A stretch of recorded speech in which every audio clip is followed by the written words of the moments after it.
बुहुत बायदि नुबायलाय उरनि मालाखौ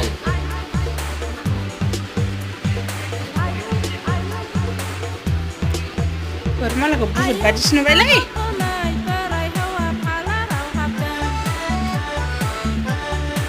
सिगाङावनो गैया खानायाबो गावबो हास'नानै लाबाय थायो खेमसिजों सिगांनि खानायखौ थबथ्र' थबथ्र' हास'नानै लायो